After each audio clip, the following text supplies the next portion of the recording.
Hi, this is Ken Quinn, Regional Director with U.S. Term Limits. In this segment, we are going to see how the first Congress understood that an Article 5 convention was a limited convention.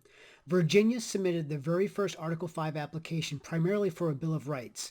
This debate occurred on May 5th, 1789, and what is very important here is that 54 members of that Congress were either delegates to the Federal Convention or delegates to their state conventions which ratified the Constitution, which means they completely understood the intent of an Article 5 convention. The following is from the House record.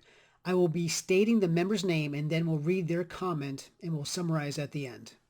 Mr. Boudinot, according to the terms of the Constitution, the business cannot be taken up until a certain number of states have concurred in similar applications. Mr. Madison said he had no doubt but the House was inclined to treat the present application with respect, but he doubted the propriety of committing it because it would seem to imply that the House had a right to deliberate upon the subject.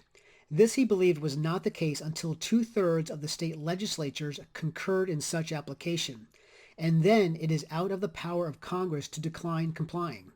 The most respectful and constitutional mode of performing our duty will be to let it enter on the minutes and remain upon the files of the House until similar applications come to hand from two-thirds of the states. Mr. Boudinot, now, in this case, there is nothing left for us to do but call one when two-thirds of the state legislatures apply for that purpose. Mr. Bland, the application now before the committee contains a number of reasons why it is necessary to call a convention.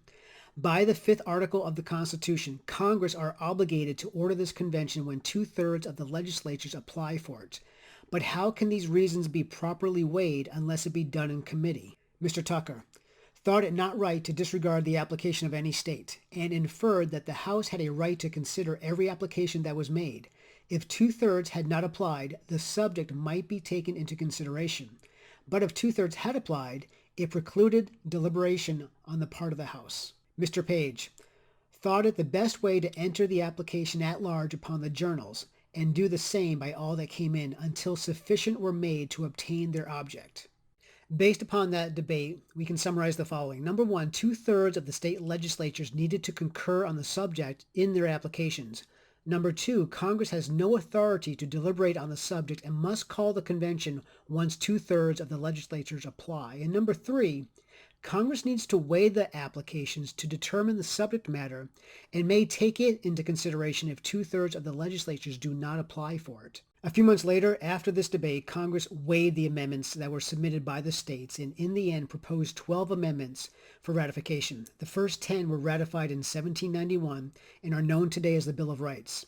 U.S. Term Limits is seeking to have two-thirds of the state legislatures concur in applications for a Congressional Term Limits Amendment. Please visit termlimits.com, join our effort, and let's get this done.